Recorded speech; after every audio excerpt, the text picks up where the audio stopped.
Chevrolets dominated Michigan Sunday, Hendrick engines in particular, with 6 of the top 8 finishers running them under the hood. But who knew 2 of those drivers were at odds and that Greg Biffle was the most embarrassed he's ever been inside a race car? It's as real as a reality show can get, says Bernsey. I like it. We call it radioactive. On a spectacular Father's Day here at Michigan International Speedway, we're getting ready for a fast afternoon of racing. Get ready to rock and roll today, pal. Hendrick and his team have won 5 times this season. Get after it, guys. This has been a very good racetrack for Roush Racing. I wouldn't totally count out the Roush cars for possibly a victory here today. Have a good day here today. Jack's backyard, Ford's backyard. Copy that. Kevin Harvick on the pole, Jeff Gordon alongside, and we are green. Kurt Busch and Jimmy Johnson stack up. They're bouncing off one another. The 48 and I got together off of 2. 41 basically tried to spin me out on the backstretch. If you want, you can just take him out now and just get it over with. Whoa, Brian Biffle's out of control. You see that guy keep coming, it's fine.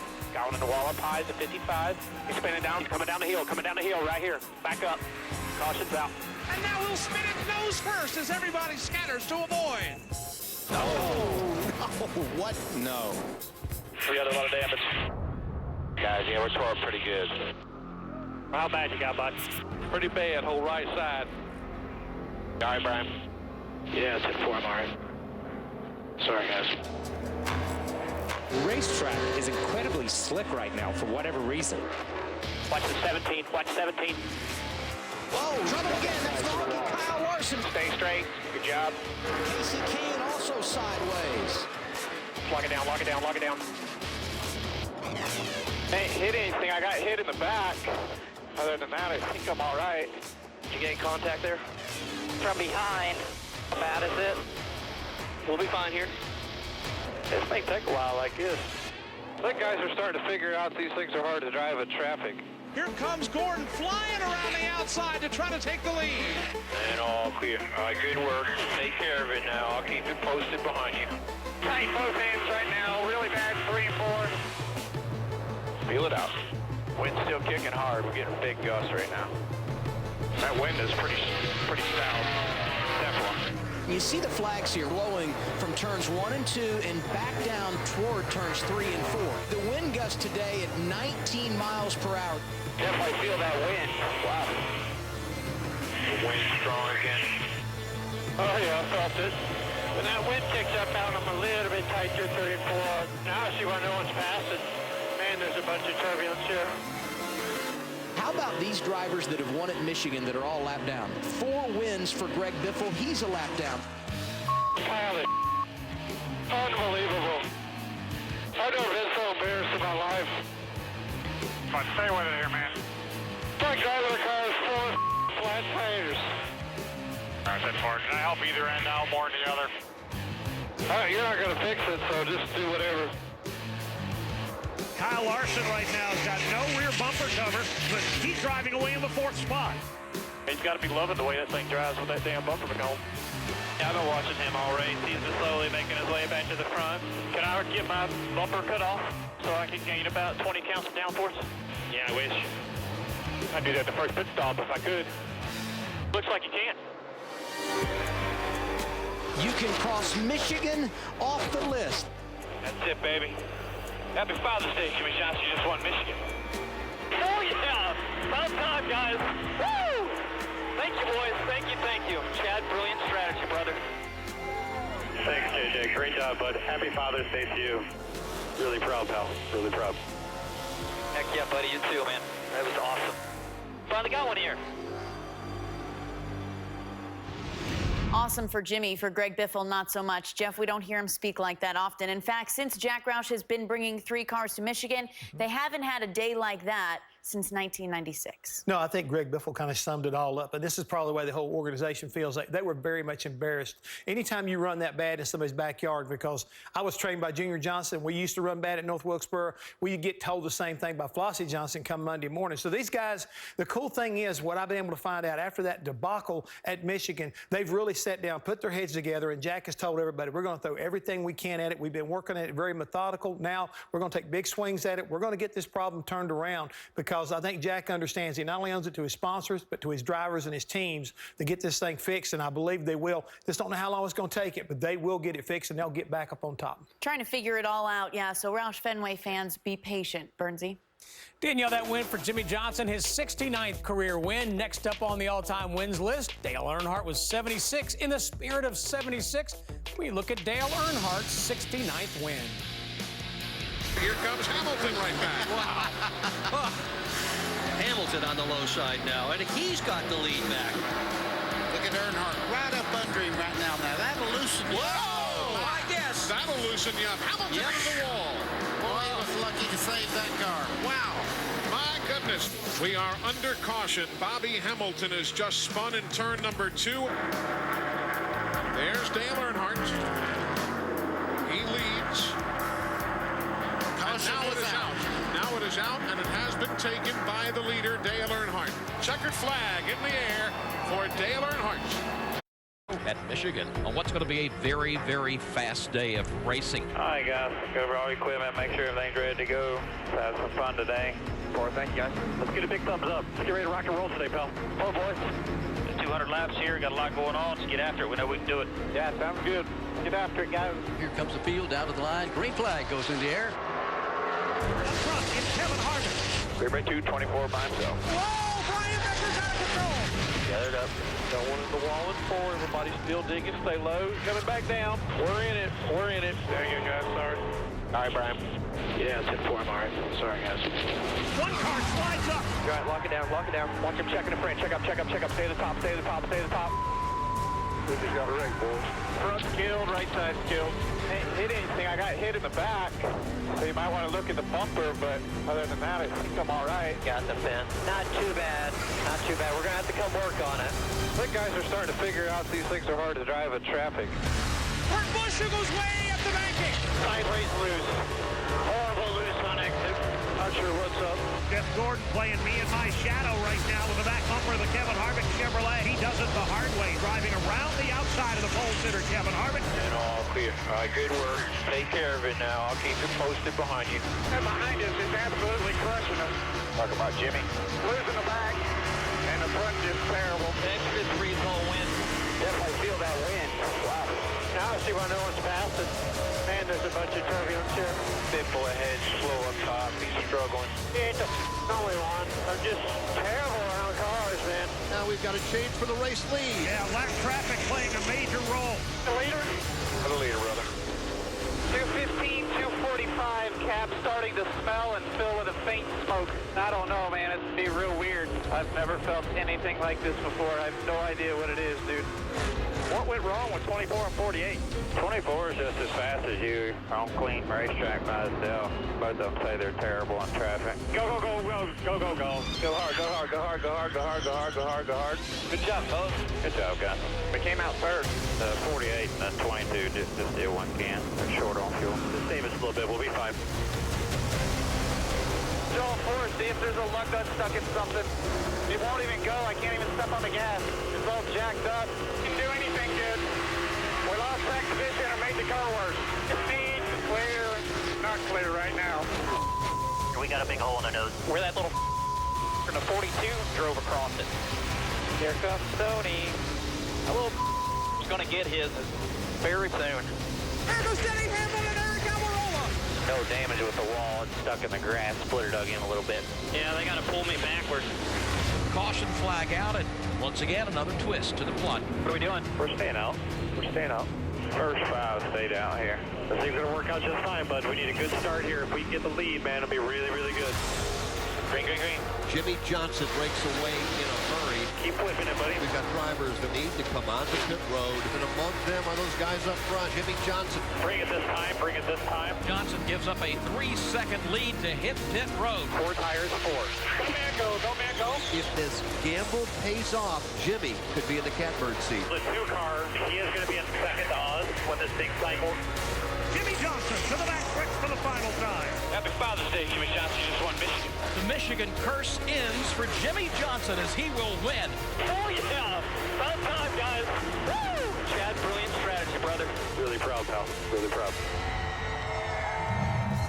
So unique to be able to hear the race from the driver's seat. All right, let's take a look at the updated chase grid now. The big change here, Paul Menard and Clinton Boyer in, Brian Vickers and Austin Dillon on the outside looking. It's the first time that Dillon has been out of the top 16 all year.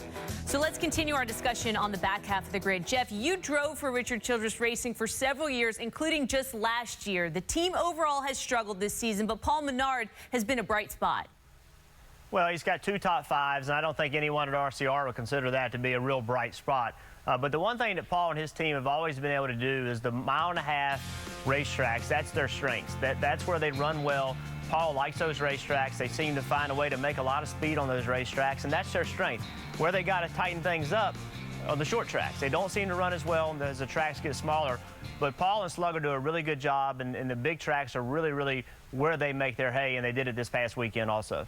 All right, so if that's not a bright spot, is Clinton Boyer's 7th straight top 10 finish at Michigan a bright spot, Kyle? I think it is for MWR. I really do. And we go back to Dover. He had a strong run at Dover, had a look at winning a race. I think these guys at MWR really didn't show up for the first 2 or 3 races of the season, so he spotted everybody. NASCAR Race Hub. I was going to say live on. The 8 team stayed out of trouble and got the big win at Talladega. That's next live on NASCAR Race Hub. I was going to say live on. Powerful. To take us for a lap. So we run 2 road course races all year, Sonoma and Watkins Glen. Sonoma being probably the most technical. Let's take a lap. Right here, you're coming onto the front stretch. Sometimes you'll grab 4th. A lot of times in the race, you'll leave it in 3rd. A little bit of brake and nice and easy around this long left-hander. Right here, you're going to downshift to 2nd. It's kind of a blind corner. You're looking all the way for the exit here. You're leaving it in 2nd gear all the way through this whole section. This one now is a real tight left-hander, downhill, compresses a lot. This corner here is really blind. Guys tend to hit the curb here a lot. Down the hill, you got to worry about a lot of wheel hop when you go to downshift. As you go into this turn 7, we call it. Hit the curb hard there, over the curb on the exit. Good place to pass right here, going into, you could call it turn 7. A lot of guys have a different approaches on what to call it. Really hard to get out of this corner. 1st gear corner, hard to get the power down. Usually short shift to 2nd, short shift to 3rd. Nice and easy around the left-hander here in the S. You got to get around this one real tight so you can be nice and square to come over this rise and get to the gas real hard and hug it real tight around turn 9. As you come into turn 10, the biggest thing you don't want to do is overcharge this corner and get loose in. If you can keep the back end underneath you, you can get in the gas hard, and this is a great place to pass going down into turn 11. Big compression zone, hard on the brakes. Right here, you want to get it slowed down, get off the brake, and hug these tires because there's a lot of grip inside that curb. And here you come back on the front stretch again. That's a lap at Sonoma. Casey made it look simple. Now, hey, we say this jokingly, but there's a lot of truth to this. Black is good. This place is a monster. Make no mistake about it. And yes, we'll see stuff like that this weekend. It's just classic Sonoma. It's time to talk about the finer points of this amazing and challenging circuit with someone who won the very first road course race at Sonoma, Ricky Rudd. There's lots to talk about, all 3 of us, so let's get to it. Ricky, let's start roaring down into turn 1. Yeah, this is where things kind of get really busy here. Start-finish line. There's a big arc here. It's really one big arc into turn 1. Cars tend to get real greasy and want to wash out right there. Charging up the hill after a start, as you see, side-by-side racing, there's not a lot of room there. You want to hug the left side of the road, get to the top of the hill. You're going to grab 2nd gear, downshift, brake, accelerate up, After the race start, all things they sort of can go crazy. One thing springs to mind here, Kyle. It's incredibly busy. I mean, bordering on chaotic. So Yes. we roar off the mountain, roar off the hill, down to turn 4. Yeah, and Ricky talks about coming up the hill. On the other side, we go down the hill into turn 4. These guys have sharp right-hand corner. They're basically a third-gear corner into our first real passing zone right here into turn 7. And it's really tricky here. You've got to get through turn 4 to set yourself up to be able to get around somebody in turn 7. Yeah, this is what it looks like driving down in there. You're driving down into a hole. You're going to make this right-hand turn. You're still in third gear. Catch the inside curb, drift out against the outside. And now this is most of the passing happens right here going into turn 7.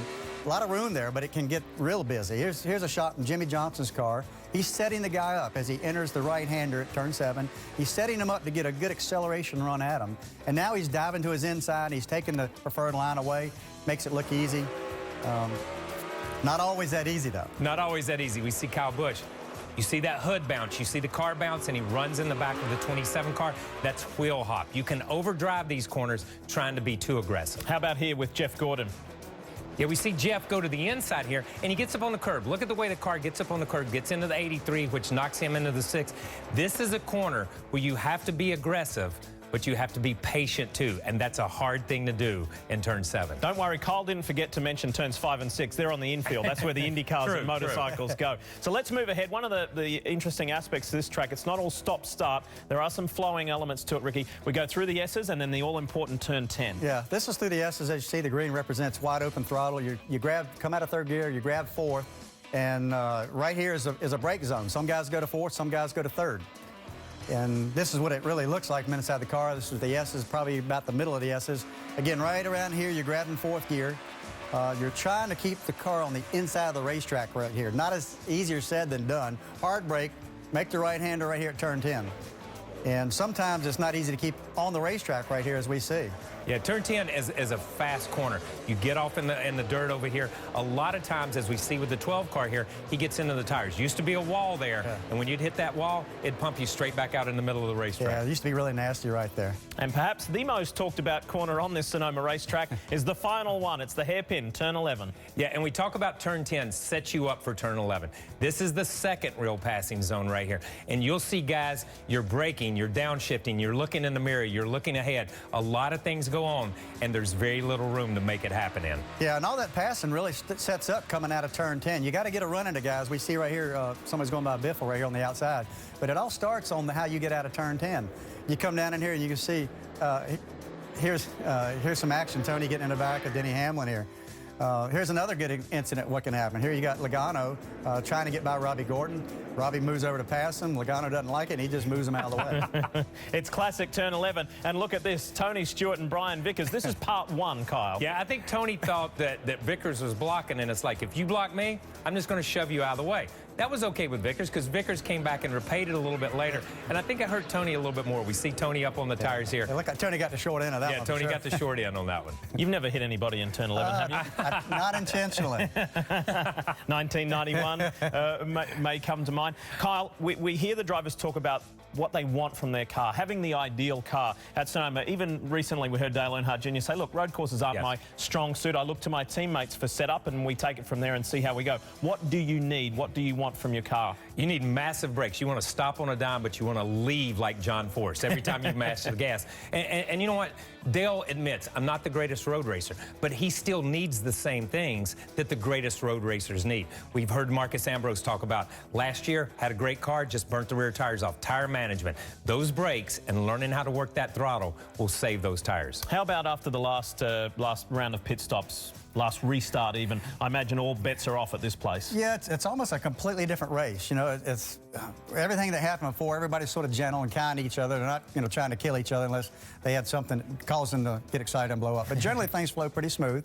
But right there at the end, especially when you get inside the last fuel window, all bets are off and the race is really on big time. Nobody's as kind to you then. All of a sudden you drive down in the corner and you try to block somebody, as we saw here in the video a while ago, is that you don't wait. You don't have time to wait. So you got to move people, and that's when it gets interesting. Gentle and kind. 2 words you'll hear here on NASCAR America, but you won't hear at Sonoma, I promise. So just coming back to your point where you quoted Marcus Ambrose saying, you know, I basically burnt the tyres off the thing. How do you manage that at a track like this that asks so much of the car? It starts in the Friday practice. It starts in Friday practice, understanding the chassis, understanding the shocks, understanding what grip is in the racetrack and what grip aero-wise, mechanical, and what your tires have to keep them on. And just to add a little more to that, you know, it's really about tire management, because these cars have so much horsepower now, you can at any time step on the gas and light the tires up, burn them off the car, and I think that's what Marcus was referring to.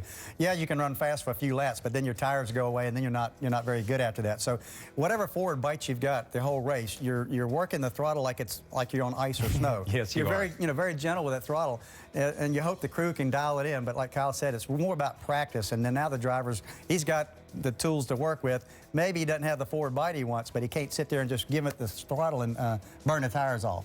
One-word answer. Should there be a road course in the Chase? Most definitely should be a road course. Yeah, and that's more than one. I'm voting number 2 on that one. And I'll join you as well. When NASCAR America returns, Darrell Wallace Jr. joins Kelly Stavast to talk about the Gateway win and his 2014 campaign. He's now a 2-time winner in the Truck Series, and he is already looking down the road. Night, next Saturday at 7 p.m., only on Fox Sports 1. Here's a look at the front row for the 16th race of the year in NASCAR Sprint Cup Series. 3rd career road course pole for Jamie McMurray. And A.J. Allmendinger on the front row for the first time this season. Let's hear from the fastest man in Northern California, to Ralph Shaheen. He's already talking about it over here. Congratulations, Jamie. 2nd year in a row now, you're going to pace the field to the green here. How impressed were you by the way the tires performed in that session? Yeah, our car, I feel like all weekend long has not been good on the first lap. Even in qualifying, it seemed like I could run quicker on my second. But like I was telling you, every week in this qualifying format, you're blown away that someone goes faster on older tires than they can on new tires. And the drive off of 11 and 7 is so hard here. And I didn't feel like I had that, but I felt like we got the balance of the car better. So great lap. I'm so excited. All the guys from Cessna are standing over here. When I pulled in, I saw them all screaming. I'm like, that's what it's all about. They're really good. Okay, so based on that information, how will you set your strategy for tomorrow? Well, I thought our car in race trim is really good. The 15, I don't know what happened to him in qualifying. I thought he maybe had the best car in race trim, but our car was really good on the long run. Track position is important. I think for the race, I think you're going to see more pit stops than normal because the tires give up so much. But we're not going to change a whole lot. I feel really good about it. Marty, you got the guy who's going to start alongside of him. Yeah, we're about 4 feet away, and A.J. Allmendinger had to hear all of that and also had to sit in the car and watch all that go down. How frustrating was that whole end of the session? You know what? We were in position to have it, so it could be a lot worse. You know, just proud of everybody on this 47 race team. I think we got a pretty good Kingsford Chevy. I was more happy in race trim than I was in qualifying trim, so to see the speed that we have, you know, excited about that. It sucks when you're that close, but you know what? Jamie put in a heck of a lap. You know, congrats to him on the pole. But I think we got a good car for tomorrow, so got a clean view of the racetrack when we go green, and we've got some fun tomorrow. You and Brian were debating, though. You were cooling down, but there's a risk versus reward there, right? Yeah, you know, by the time you go back out there and the tires, you know, when the session's longer, you can let the tires cool down, let the motor cool down a little bit more, have another shot at it, but it wasn't worth it. I thought I put in a pretty good lap. It wasn't like I made a couple of small errors, but nothing major, so I thought I got a good lap in, and you know, I said if somebody's going to get me, they're going to get me, and it was close, but got a shot. I'm just so proud of everybody on this race team back at the shop. We got a good shot to win this thing. And Adam, as he told me, you know, it's pretty good when you're disappointed to qualify second. That's exactly right, Marty. And for a team that came into this weekend with such high expectations, I think A.J. Allmendinger managing them quite well. They know they've got a chance, but they are setting themselves up for the best possible situation. So there's no question it's beautiful country out there, but also no question that it is a very difficult lap, a very eventful lap. So let's go for a ride now as we take one around this Sonoma racetrack. And Kenny, here we are with Tony Stewart. Tony Stewart. Now I'm going to lay out, listen how he lets off the gas and coasts.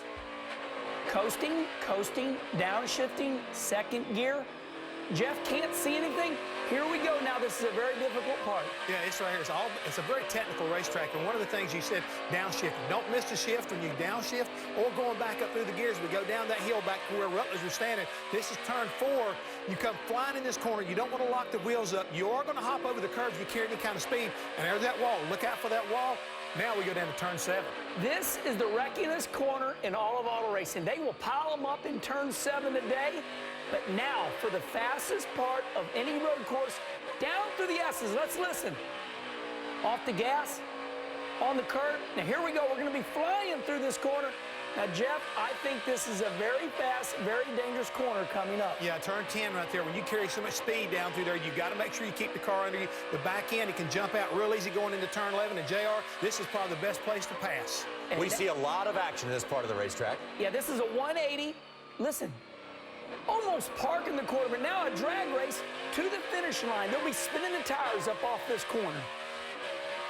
So as Tony Stewart finishes up 1 lap, that's just one of 110 laps at this racetrack that we're going to see today. Kenny, what do you think is the place on this racetrack where a driver can get in the most trouble? Well, that's easy. We seen Kyle Busch on Friday get off in this corner, and here we go. Let's take a look. This is a Speedy Gonzalez corner.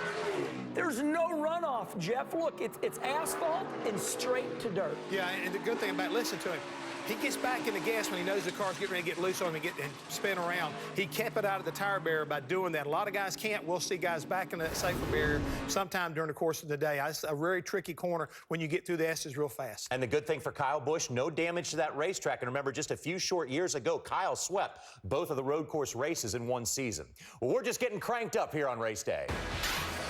Road course racing seems to be getting better every year, so is it time to see one in the chase? But we're starting to see that change a little bit. 3 of the last 5, including your win a few years ago, you made 3 stops. Are we seeing this change? Yeah, I think you're going to continue to see that happen. We know these cars have a lot more downforce. Guys are going a lot faster and using more throttles. The tempo of the race is still kind of yet to be determined. And in the perfect world, you'd love to pit under green here. Ideal situation is you want to be the first one to pit under green, have the caution come out, and then you get all the track position because everybody else is going to come down pit road, pit, and get their tires and fuel and have to start behind you. It's a gamble. We all understand that. Actually, last week in Michigan, we played the exact same situation. We pitted early in that window, so if the caution had pulled out, we still would have been the leader. Woo! Thank you, boys. Thank you, thank you. Chad, brilliant strategy, brother. All right, I know you study the history of the sport. Do you know what crew chief has the most wins here at Sonoma? Really? Seriously? What's crew chief? Seriously? Really? I'm gonna, I'm thinking back. Seriously? I'm guessing really? It must be Larry, I guess. Good answer. Now, just for the record, Larry, we did know the answer Absolutely, to that trivia question. we did. Because Larry told us earlier before. Now, whether it be a 2-stop strategy or a 3-stop strategy, Jeff, we always hear crew chiefs talk about running this race backwards. What do they mean? Well, it's easy to show you. How about writing down 110 laps? Okay. That's the length of the race, 110 laps total. Total. And then we're going to put down the amount of fuel we can go as far as 37 laps or 42. That's the difference right there between somebody not getting good fuel mileage and somebody's getting exceptionally good fuel mileage. All right, write down 37. Okay. So we're going to subtract 37 from 110. What that means is my last stop would wind up being lap 73, with my first stop coming at lap 36. See what I'm talking about? 110, 73 to 36. We'll run it from backwards to the front. Bad fuel mileage, too. Exactly. Good fuel now, mileage. if I can go 42 laps, write that down. Now, my last stop would come on lap 68. First stop come on lap 26.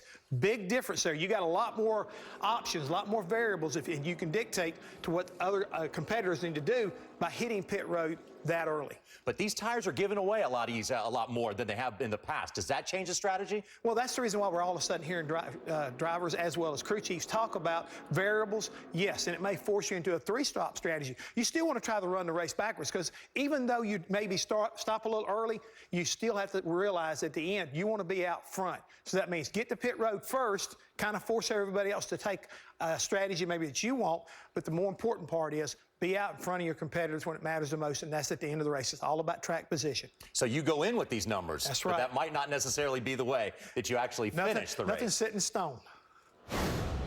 Of the past 9 winners at Sonoma, many were first-time winners on a road course, and last year made for a milestone victory for Martin Truex Jr. He is with Bob Dillner.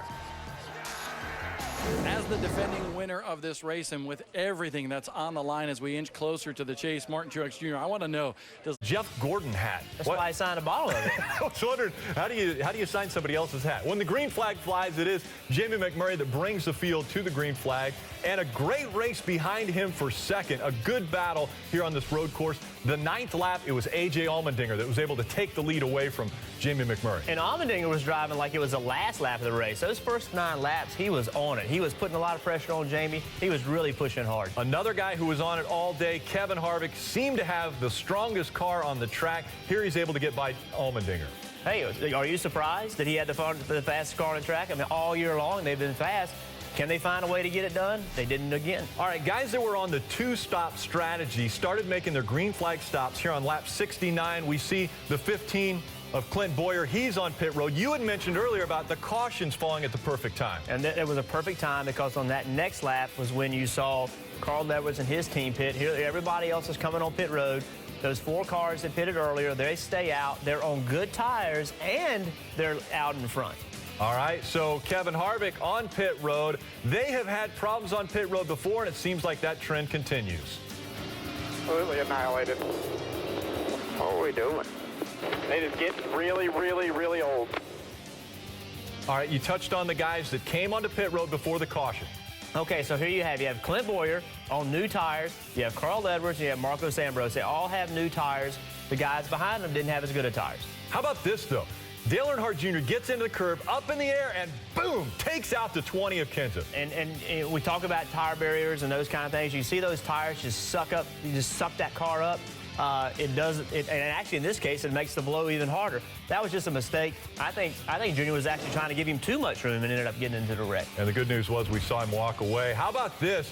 Now, Clint Boyer, we're going to see his left rear tire is down. Right there, you see that. So he's not able to get to power as quickly, but McMurray looks like he drives right through it. Well, he does because the 15 wasn't going. And I will tell you, when you get into somebody like that and they start to spin, the best thing to do is spin them on out, because if you don't, you're going to get in the wreck. The guy's going to get spun out anyway, so you may as well spin him out and get moving. Yeah, and guess who got caught up in it? The 4 of Kevin Harvick. The woes continue. Pit stops, pit stops, pit stops. You can't lose track position. Lap 86, Carl Edwards has the prime spot, but he's got Marcus Ambrose that he's racing with as they go up the hill. Yeah, and Ambrose wasn't happy with his restart. He felt like Carl jumped the restart. I didn't see it. I thought it was a clean restart. But you know, again, Carl got the lead right there. How about this? Allmendinger gets tagged by the 88, and around he goes. He collects a few others. Yeah, it's a shame for that team. They had a good run going, and it just all went away, and that's Sonoma. Gets late in the race, cars start falling out and having issues. You mentioned late in the race. Jeff Gordon, so strong. He seems to be just clicking off driver by driver. Now he's got Jamie McMurray that he's able to get by in turn 11. And Jamie did everything he could to hold him off, but the 24 was just too strong.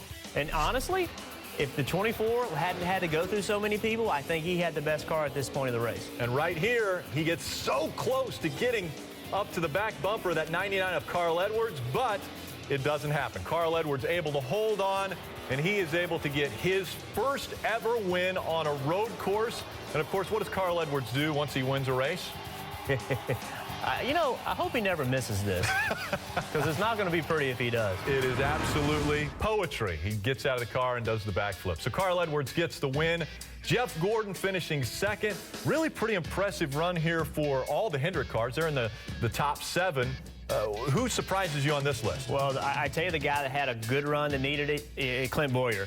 He's racing for points. Sure, top That's the 10. only way right now he's going to get in. Same way with Greg Biffle. Clint had a problem, but he fought his way back and finished the 10th. It keeps him alive to try to get in the chase by points. The second 10, we look at it, and you had mentioned staying in the points. Ryan Newman finishes in 11th. A great finish for that team, still fighting to stay in the chase in points. And he's the guy leading, the way I see it, except for Matt Kenseth. He's the guy leading those guys that are racing for points. And let's give a call out also to Casey Mears and his team. They had a good run out there, finished 13th. And some other finishes, notables here. Brad Keselowski back in 22nd.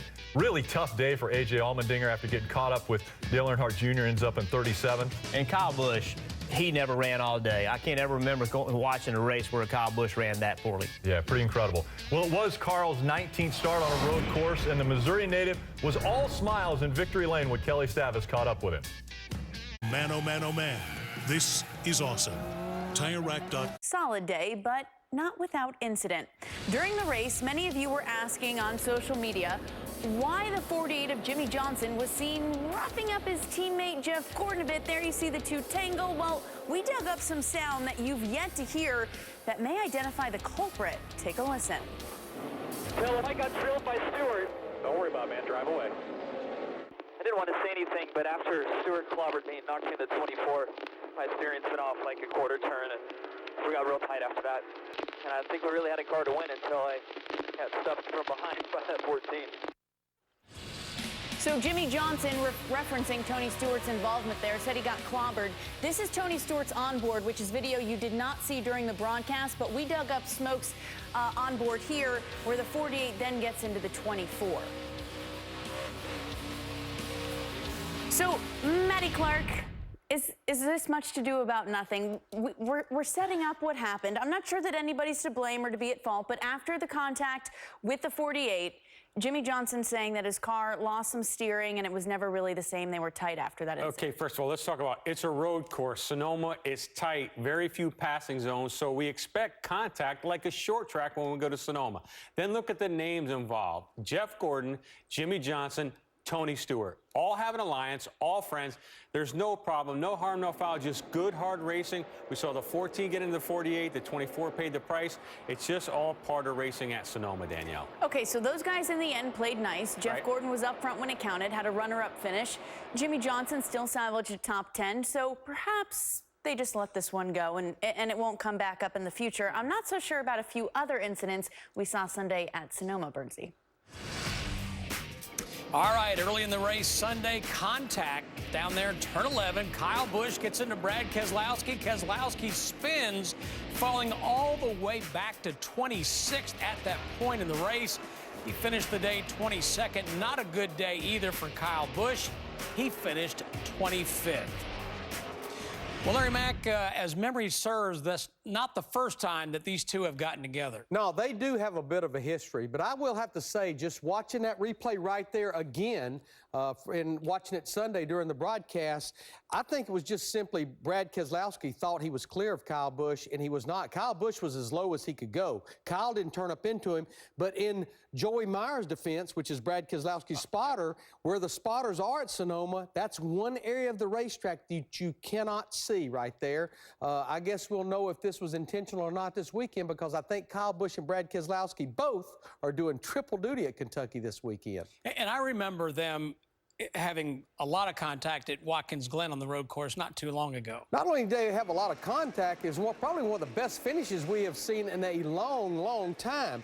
But whether Kyle Busch is ill at Brad Keselowski, which I don't think he would be, Kyle certainly was the one that didn't come out on the raw end of that deal at Sonoma this past weekend. Kyle Busch doesn't need to focus on nobody or nothing but Kyle Busch and that 18 team, because he has the win at Auto Club Speedway, but you look at his last 7 races, Steve, one top 10 finish, and that was 9th at Charlotte. So a lot of work to still do over there at the 18 team. Larry, fans ask me this. I'm sure they ask you this. Is there such a thing as payback?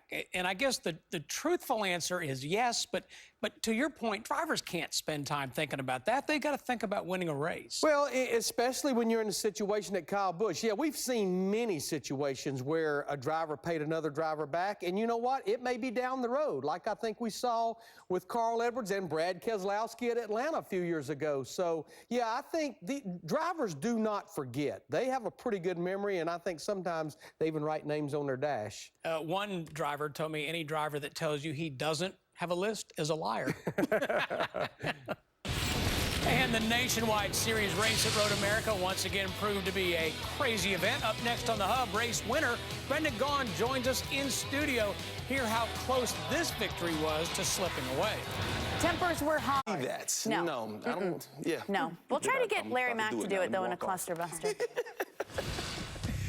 Well, Kevin Harvick found himself a victim of circumstance Sunday when he collided with Clint Bowyer on lap 81. Bowyer spun with a tire going down, and Harvick ran into the 15 car. Harvick back in the pack after a slow pit stop. Kevin again expressing his displeasure with his crew on the radio. It's a trend we've seen the last month or so. Have a listen. I know that was going to be our Achilles heel. Got beat by the car in 5th place. That's how bad that is. Didn't do anything good. We lost track position and made the car worse. You're going to put 2 tires on. Don't lose track position. I messed up there. We'll get it back. Absolutely annihilated. What are we doing? It is getting really, really, really old. And we revisit a graphic we had yesterday that illustrates Kevin Harvick's frustration. The Ford team has had an issue of some sort in 10 of 16 events. Some mechanical failure, which is part of the sport, but some self-inflicted. So we have a crew chief, a driver, and a former pit crew coach here to talk about this situation. And Brendan, A.J. Allmendinger was here yesterday, and you could still see the pain and the frustration of how disappointed he was not to have won that race after leading the most laps. When you look at Kevin Harvick's frustrations as a driver, has he been too harsh? Well, it's not a fact has he been too harsh or not. Kevin Harvick is a great race car driver, and he's really fast. And it's frustrating. We all know how tough it is to win these things. It's been 10 years since I won. I get that part. But I also have that sports background that you know, from Georgetown in those days where you have to kind of treat people, everybody, you got to find out how they like it. But I'm a guy that believes in the team. You got to at least try to keep the team together and believe in that team cohesiveness. Sometimes that starts on the driver level, just saying, hey, I screw up at times too. You don't get to yell at me.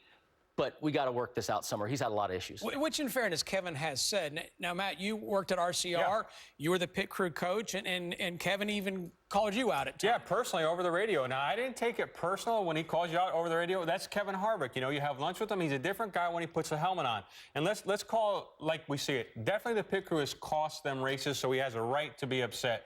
Guys handle it differently. Pit crew guys handle it differently. Some are get motivated and are like, look, bring it on. Whatever you got, I'll take it. Then other guys have begged me, Coach, please let me go to the window net. I want to meet him after the race and whoop his tail. It just depends how you respond to a driver talking over the radio. Coach Thompson always said that. Everybody's different. You got to respond differently, but you got to have somebody that takes charge of that situation. But, okay, so some guys want to step up, but does it hurt other guys? Does it hurt their performance on pit road? I guess. It does in some respects. Having worked for Jimmy Johnson and Jeff Gordon, they handle it in-house, behind the scenes, a little differently than Kevin. I mean, but when you work for Kevin Harvick, you know what you're going to get. He's going to call you out over the radio. You sign up for it. You got to have big boy pants.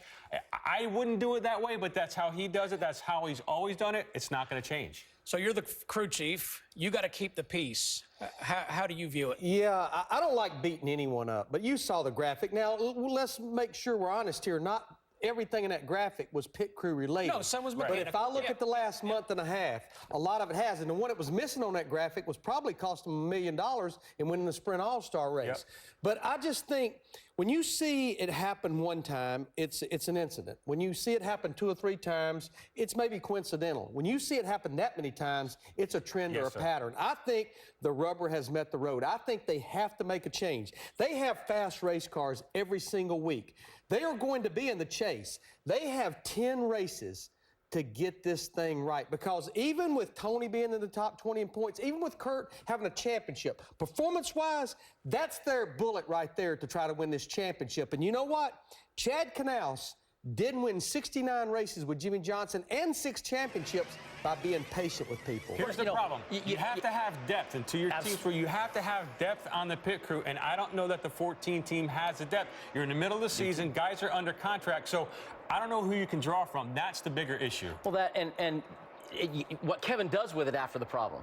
If Kevin takes that, we all hear his emotion on the radio, but is he able to stay inside his head and say, I'm mad at you guys, but still drive the same? And that's what I see sometimes. He lets that emotion get the best of him. That's what he has to do also. They make the mistake. He has to control his emotions after he makes the outburst. Even that stop Sunday, not only did it possibly cost him a win, it cost him a race car. That race car got wrecked because they were put back in the field in the eye of the storm. Well, guys, great conversation. And by the way, Brendan, thanks for being with us. Congratulations on getting back to the winner's Thank you circle. very much. Best of luck in Kentucky. Appreciate it, guys. Always fun to have you, buddy. And Tuesday, July 15th, baseball's best gather in Minnesota for Major League Baseball's All-Star Game. Special coverage begins at 4:30 on Fox Sports 1, followed by the 2014 All-Star Game at 7:30 on Fox. Steve Jeff Gordon came up just short Sunday in Sonoma, but the finish was big for him as he closes in on a NASCAR record. Still ahead on the hub, we look at the big milestone coming up for driver 24. And Danielle, it was more than just fenders that took a beating at Sonoma. A lot of radio buttons were worn out after this one. Just ahead, Radioactive. My bad. I took that curb and ran into him. BCS move of the race goes to Dale Earnhardt Jr. Dale and crew chief Steve Letarte worked a 5-stop strategy on Sunday. Jr. was 10th on the final restart and worked his way past Jimmy Johnson, then Marcus Ambrose, and eventually Jamie McMurray all the way up into third spot. It is Jr.'s first ever top 10 at Sonoma.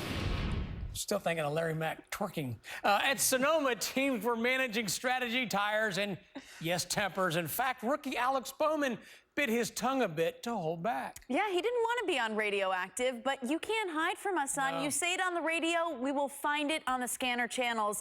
It was a juicy little nugget. You didn't get hit right there, did you? They ran into each other behind you. Oh, but imagine Alex Kennedy being a part of... Wait. That might end up on Radioactive. I'm not going to say anything. And 4. Yes, you are. Yes, it will, Yes, Alex you Bowman. are. Temper. Some guys didn't have as much restraint. Who let the verbiage fly, Bernsey? Well, it's all in this week's Radioactive.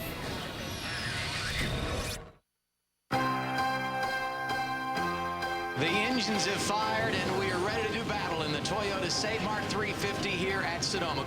All right, buddy, let's have some fun today. All right, guys, it's gonna be a fun one. Let's have some fun today. Be smart. There's a lot of three-stop strategies judging by everybody's engines running. We're going to be prepared for all strategies. How's that?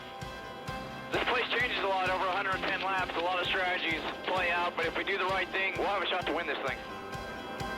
Have a good day, guys. Have fun. Enjoy it. 10-4. Be there at the end, man. Straight and smooth all day. We are green in Northern California. Things get really jammed up on the green flag. It's going to be a busy race for these guys. You can just be so much more aggressive with their cars than I can be. Just wheeling the out of it. All right, I've now lost a half a track to the 2. I'm over it. Right side 18 on your quarter. Bo and Keselowski goes around. Probably gets run out through it 4 more times as bad as we are. Really getting loose. Yeah, everybody's complaining about it. We're just getting murdered out here. The tires are gone. Gotta do something, Brian, to help the rear tires. I mean, I'm trying to save all I can. Yeah, Jeff, well, everybody else is going to be talking about it too. So the only car that's really better than us right now would probably be the 4. Other than that, we got everybody beat. Kevin Harvick, the race leader. All good, bud. Nice and smooth here. Right with you, pushing you. On board with second place Clint Boyer. Not letting Harvick get away. Clint Boyer running second. Brian Vickers running third. Vickers looks to his inside. Boyer tries to block. Both of those drivers touch. They slow down. And don't not have enough room. Oh, mind you, this is a joke back here. Matt Kenseth, hard hit as he came down. Wow.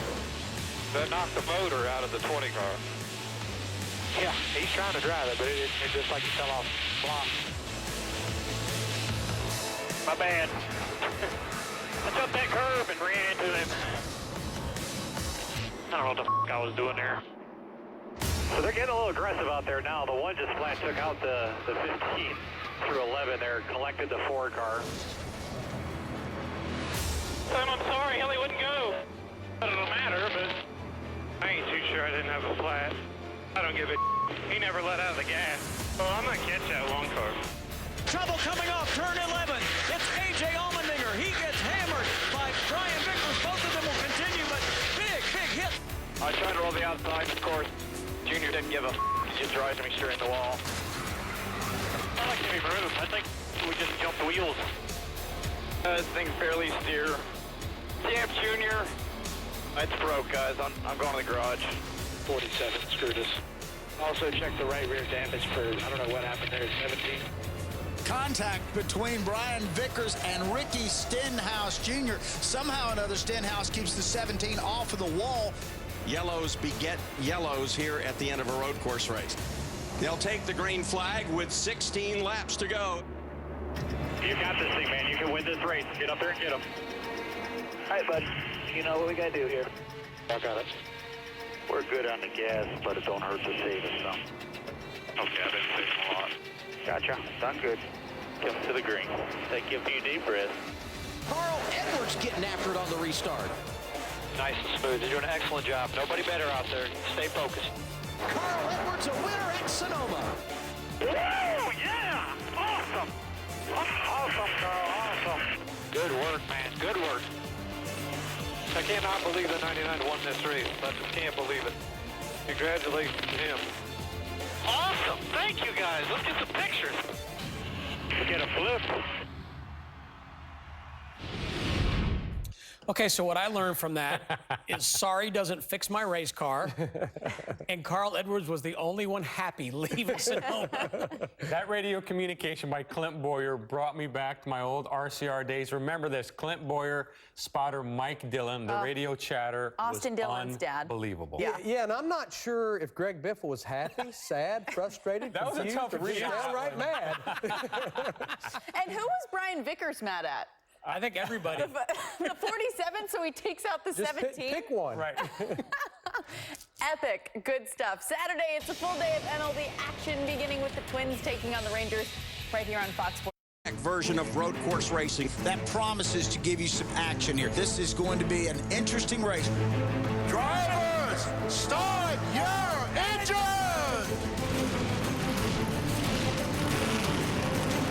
Go out and have fun. We've earned the right to have fun this weekend, guys. 110 laps. The green flag's out. Jamie McMurray lead the field through turn one. Another really good car again.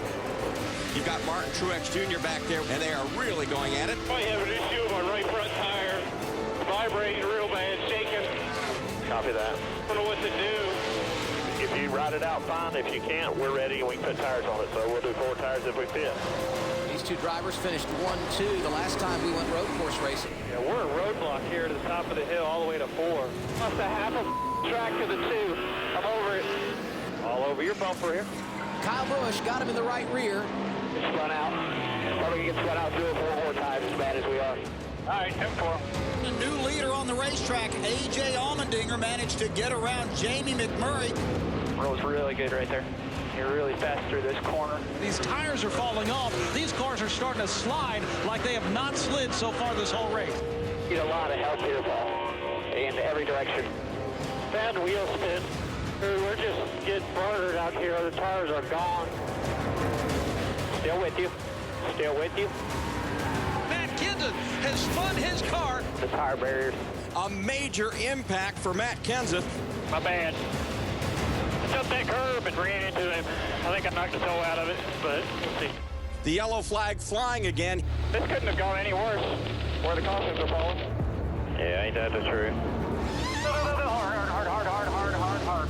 Jimmy Johnson was the quickest off the pit lane. All right, man, this is working out fun for us. This is going to be good. They're going to be bunched right back up with these leaders. You're going to have way better tires than they are. Kevin Harvick lost a couple of positions. Completely annihilated. What are we doing? They just get really, really, really old. Now Boyer gets turned around by Jamie McMurray. I'm sorry, hell, he wouldn't go. He collects Kevin Harvick in the process. I ain't too sure I didn't have a flat. I don't give a He never let out the gas at all.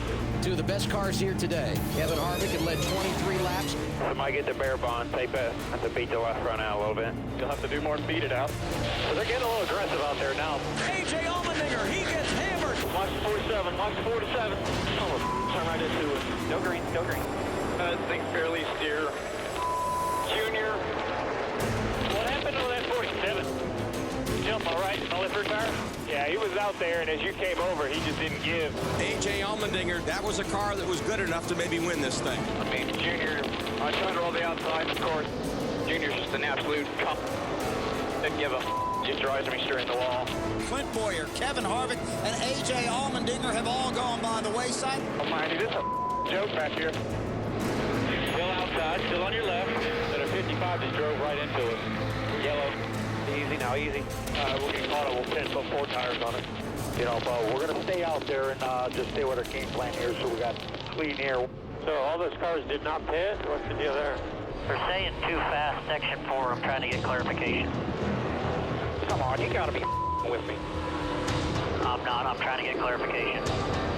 Green flag back in the air. Carl Edwards trying to get the jump on Marcus Ambrose. The battle is going to be for third. Keep the pressure on him. Give that third spot to Gordon as they lean fenders on each other. We're the best car through turn 10. Second is now Jeff Gordon. 1 lap to go. He's making mistakes. Stay on him. 24 is pretty decent. Jeff Gordon is closing, but does he have time?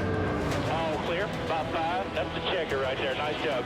Carl Edwards wins the Toyota St. Mark 350. Guys, let's get some pictures. And you know, Jeff, when I watch a road course race, it seems as though these cars come back into the garage almost looking like it was a short track race, not a road course race. There's so much bumping and banging that takes place. There's so many people that get mad at each other during these road courses. And honestly, when there's a hole, people feel like they just got to go in there because it's so hard to pass. And you just get this aggressive driving, you have braking zones, all these things going on. A lot of people get upset at Sonoma. You say breaking zones. I'm guessing that Kevin Harvick, his will has about been broken. It doesn't seem like if he's not in victory lane, they don't finish well at all because they have mechanical issues. They continue to have problems week after week. Well, here's the thing with Kevin. Kevin expects a lot out of himself, and he expects a lot out of the people around him. And this pit crew has let him down several times. He's had issues, he's had mechanical issues. I mean, if these guys wouldn't have had the issues that they've had, how many races could they have won? Exactly. They've been running up front and in contention for wins virtually every race. But as you mentioned, mechanical issues, pit road problems. But, you know, and Kevin's very vocal about it, and I think that's a lot of reason we're talking about it. Kevin doesn't hold back. He tells people what he thinks, and he's going to say the same thing on Monday morning that he says on Sunday afternoon. It's his way of trying to get it fixed. He knows those guys are working hard. He knows they're trying, but he also knows it's costing them wins. And if you're going to win this championship, if you're going to beat Jimmy Johnson, if you're going to beat Hendrick Motorsports, you can't continue to have these problems. And Kevin's trying to put the pressure on them so when they do get in that situation, and they will have an opportunity, they can execute. The way they're going right now, they can't win a championship, even if they're the fastest car. And he knows they've got to get that fixed. Is it a setup issue with all the mechanical things that we've seen happen? We've seen the tire problems. We've seen other issues take place. Is that a setup where they're really pushing the limit?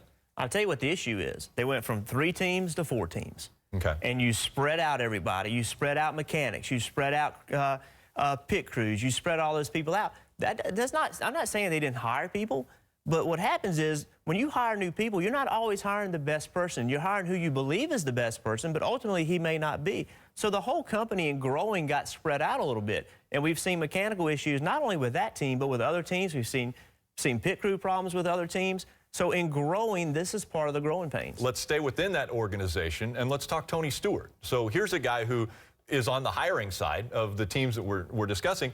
But as a driver, it seems like he continues to make mistakes. This, again, at Sonoma, he's too fast on pit road. Well, listen, you cannot make me believe that Tony Stewart is still not feeling the effects of his injury.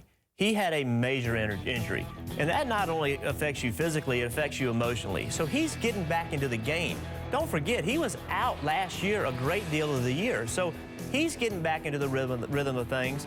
And the only car at Stewart-Haas Racing that's really fast is Kevin Harvick in that 4 car. The rest of them don't have the speed.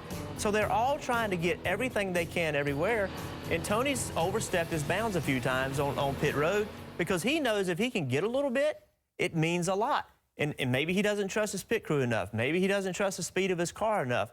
So if he can gain a spot or 2 on pit road, that's spots he doesn't have to gain on the racetrack. And you tend to push too hard when things aren't going well. Okay, let's switch gears. Let's go to a different team, Michael Waltrip Racing and Clint Boyer. Now, here's another team who's fighting to get in on points, but not having the finishes that we would expect them to have right at this time of the season. And that's why they're fighting in to get in points. They haven't shown the ability to win races. They're on the cusp of getting themselves far enough back where they can't make the points up. This weekend, I thought, was a win for them. They finished 10th. They had a car that maybe could have won the race, but they got in a wreck. And they still found a way to finish 10th, and that kept them in contention to have a shot to make the chase. Right now, I don't see them winning a race to get in the chase. I see them having to race their way in with points. Clint is an extremely consistent race car driver. That's his strength. He's very consistent. They can get on a roll and get themselves in by points, and I predict they will. I think they will.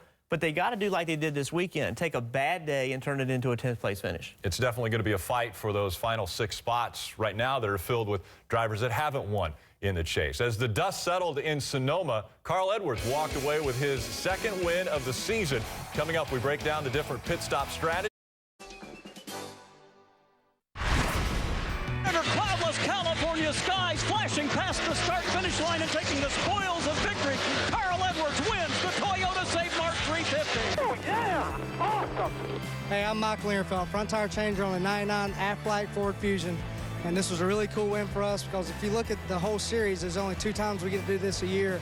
And these guys that's had 14 years that had never won a road course race with us today. And it's pretty cool to win, real special for a lot of people. And I can't say enough about everybody that was here today. Thank you.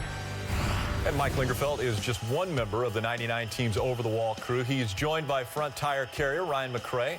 Rafael Diaz and Eric Wallace handle the rear tires. Cameron Cobb is the team's jackman, and Sean Ward takes care of the fueling. Now, Carl Edwards and team, they employed the the 2-stop strategy at the road course, but there were so many different strategies. How do you decide which one going in is the strategy you're going to go with? Well, going into the race, you look at how much fuel mileage you get and then how good the tires are, and you base a strategy on that. As a race unfolds, you may have to change it. You may get spun out, you may lose your track position, and then you change it. But what the 99 did was they had the perfect scenario. They decided before the race they were going to do 2 stops. Their lap was lap 70. We're going to pit on lap 70 because from there we can go the whole way. So in a perfect world, you pit on lap 70, the caution comes out. Well, guess what?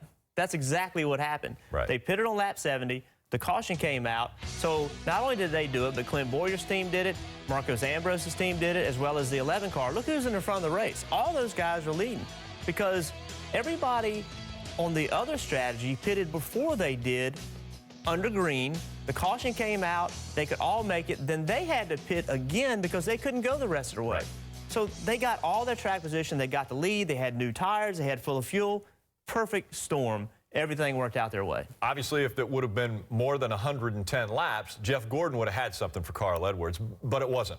Well, that's right, it wasn't. And I'll tell you something else that's interesting about the fuel mileage is that teams don't say, well, we can go 30 laps, so we're going to pit on lap 70.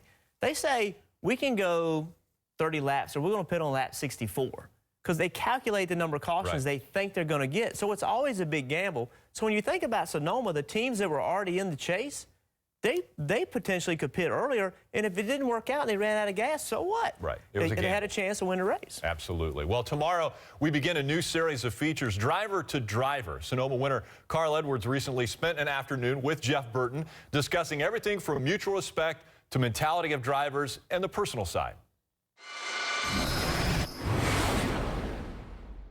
So when you got in that truck for the first time, you left that truck that day feeling like, I can do this. Well, first thing I spun it out, and then I thought, oh, this is terrible. First lap, I pitched it sideways. I had no clue what I was doing. What's the first thing that went through your mind when you spun that thing out? Don't wreck this thing. And if I wrecked it, I just hoped it still ran because I had to get some more laps. I couldn't finish like that. But I left that day. I remember going home, and I thought, this is it. I can do this. Again, part 1 of Driver to Driver featuring Carl Edwards can be seen tomorrow, and part 2 is going to run on Thursday, all right here on NASCAR America. Well, as Carl Edwards celebrates his victory at Sonoma, IndyCar heads to Houston for 2 full days of racing. It's a doubleheader under the southern sun. The Shell and Pennzoil Grand Prix of Houston, Saturday and Sunday at 3 Eastern on NBCSN. He's going to get it done again in the Coca-Cola 600. Jimmy Johnson, another dominating performance, and tames the monster. On Father's Day 2014, the Michigan curse ends for Jimmy Johnson. Jimmy Johnson picked up his 3rd win of the season with a victory at Michigan. We head now to Hendrick Motorsports, where Kelly Stavis caught up with the team as they celebrate with the sounds of victory. Jim, you're here to ring the victory bell for your first 3 wins of the season. They came in just 4 races. What is it like to get on a roll like that? It's been awesome, and I really think that Pocono, where we finished like 6th. We had a shot to win there, but an incident on pit road kind of, hurt our day. And then in Sonoma, I really felt like we had a shot to win, and a little incident on the racetrack kind of hurt the suspension and the handling on the cars. So the notion of maybe 5 or 6 in a row would have been really cool, and it's nice to have that speed in our cars.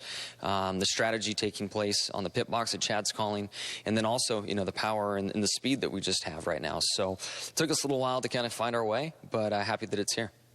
This team has only been ringing the victory bell for the last couple of years. What's special about this new tradition? It's so great to go through and see every member of Hendrick Motorsports. It's very easy to only see 15, 18 people through our duties at the racetrack and the people that travel. So this gets us into every department, every building, and shake every hand of every employee at Hendrick Motorsports, which is really cool. We also have quarterly luncheons and then our holiday parties as well. So this gets the frequency up to where everybody on a first name basis and really have that team morale going on. You mentioned Sonoma. You started 22nd. As you said, it looked like you could contend for the win.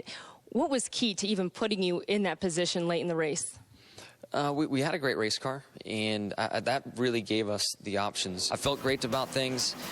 We were really in the catbird seat on the freshest tires. Sitting there ready to roll, and some contact. In turn 4, I guess it was turn 7 actually, did left front damage to my car. My steering was off like a quarter turn, and I knew I was going to pay the price at some point. And sure enough, the car quit turning to the right through all the right-handed corners, and I slipped back from like 3rd to I guess 7th where we finished. So it was nice to see the leaders and nice to go up there and race for the win. You've already crossed one winless track off of your list with the win at Michigan. Now we head to another of those tracks at Kentucky. What is the challenge at that track versus the other 1.5-mile ovals? Kentucky's so rough. The front straightaway, you kind of just hold on tight because it's going to bounce your brains out going down the front stretch. And then 1 and 2 is somewhat smooth. And then from the entry to 3 off of turn 4, there's bumps all through the corner itself, and you can kind of pick some different lines. And long story short, it's just a very fun and demanding track. And even though people are saying that the surface is weird and the track's rough, it's character, and it's what we like for a Cup car. Tomorrow you'll head to the White House to be honored by President Obama for your 6th Sprint Cup championship. Not your first time there. What stands out most about those trips to Washington?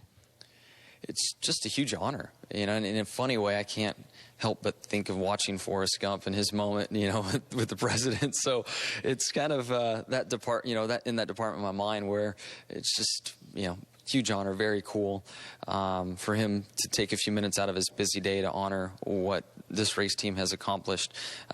Puts us right there with all the other major sports in America. So a big day not only for myself, but my family, my team, our sport. So it's going to be very cool. All right, even without the win this week, plenty to celebrate for the 48 team.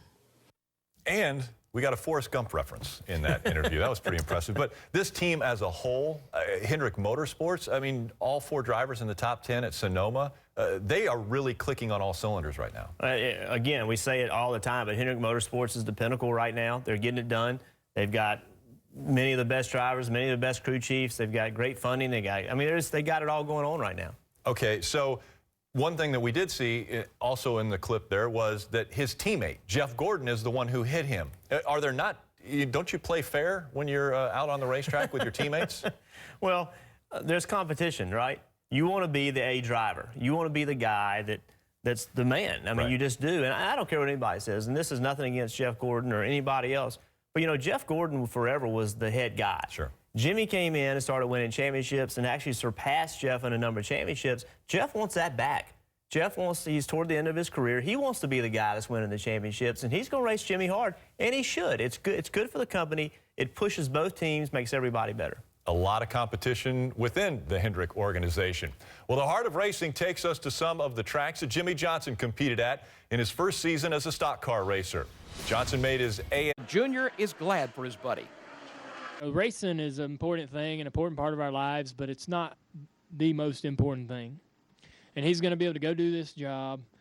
He's going to be financially set. He's going to be able to spend a ton of time with his kids, play as much golf as he wants to play. He's getting a steal compared to what he's doing right now. So I'm happy for him in that sense. Steve Lazard is with us for a few minutes today on Raceline. Steve, congratulations on the Pocono win. It must feel really good to get that second victory already.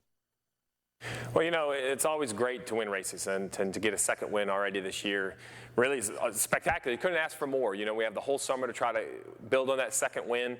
That's mathematically locked us in the chase. There's no way we can miss the chase now, so we can approach the summer to try to get some trophies, to prepare for the chase and build some new cars. There's really multiple different areas that this is going to help us.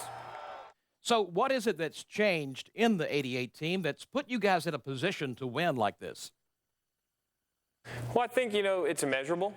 Everybody has that question, man, how do you win 2 races versus not winning any? And I think no one understands just how competitive the field is. You know, you can't measure the difference between first and fifth. It's such small steps within the race that make all the difference in the world, and you don't even know what those steps were until sometimes the race is over. So you just have to stay consistent, stick with your plan, and believe in your plan, and hopefully your plan works out at the end of some of these races. Going to Michigan this week, you can't help but look back at what we saw at the Auto Club Speedway earlier this year. The tracks are both 2-mile ovals, and usually if you do well at one, you'll also do well at the other. If you remember, Kyle Busch won at Auto Club Speedway in March, and rookie driver Kyle Larson finished second. And now he joins us today on Race Line. Hey, Kyle, so how good does it make you feel going to Michigan with that good run at Auto Club earlier this year?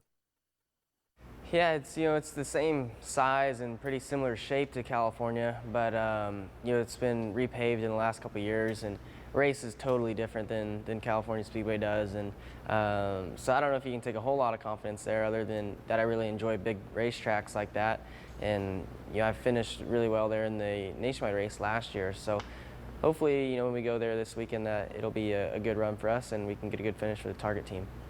What are the biggest differences in those 2 racetracks? Well, the biggest differences between the 2 tracks are just the new pavement at Michigan, so the speeds are a lot faster, there's a lot more grip. Tire fall-off is nowhere near as bad as California Speedway, and you pretty much run one line around Michigan, where at California you can run from the apron all the way up to the wall. So it'll be tough to pass. It'll be a lot of track position type of race, a lot of strategy going on, and I think our team should be good enough to keep up with the changing strategies and hopefully get a good finish. Later today on Race Line, we'll talk with Kyle about trying to get that first win and his new house. Here's the NASCAR championship points from Ford. Racing with Paul's crew chief, Slugger Labby. Hey, thanks, Danielle. And yeah, Paul Menard's having one of the best seasons he's ever had in his NASCAR Sprint Cup Series career. And coming off that top 5 finish at Sonoma, his crew chief Slugger Labby thinks they can continue this momentum into the summer stretch. It's tough, the Sprint Cup Series is amazing. The talent level, competition is through the roof. It's second to none, and it's tough to get a top 10 finish, let alone a top 5. So we want to make every chance for Paul to win a race, and if he doesn't, then we have to just get maximum points that day. So we're still going to be aggressive on our pit calling, aggressive on our setups, because it's possible that you could finish in the top 12 in points and not make the chase.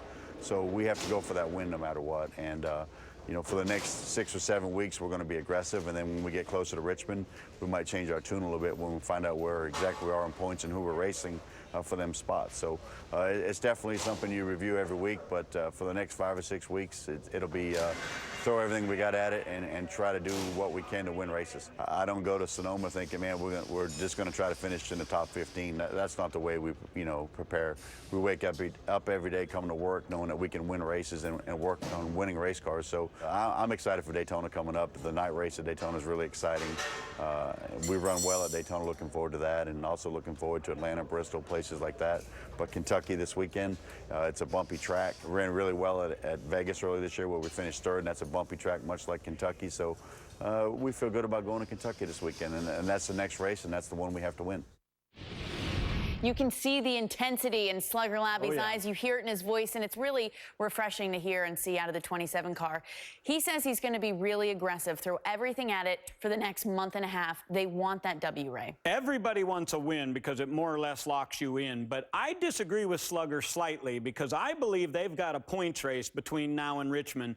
This team has been better this year than they've ever been, and if they can continue to knock out top 5s, they're going to make that chase, because I don't think we're going to have 16 winners. Earlier in the year, I sort of thought that might happen, but now with our repeat winners, that's not going to happen. So get the points. Don't be too aggressive. You're saying stay steady, Eddie, instead of going for broke. Right now, Paul Menard 12th in points. Bernstein, let's see where that stacks him on our chase grid. Well, Danielle, I'm not keeping count, but Slugger Labby did say bumpy. Yeah. Jimmy Johnson leads our chase grid with 3 wins. Bob Dillner and I are going to take a look at this. You know, Bob, there's a lot of guys that want to see their name in yellow because, well, yellow means you have a win and you are basically in the postseason. Remember, 16 drivers in the postseason this year. And I look at Paul Menard right there in 14th. He's a guy, we just talked about him, red hot right now, but you don't know how that team is going to perform through the summer months here. And they are one of those guys maybe in jeopardy of falling outside of those guys that are going to make it into the chase. Kurt Busch has a win, but he's 26th in points, which means the cutoff line right now stops with Greg Biffle. He is our bubble boy.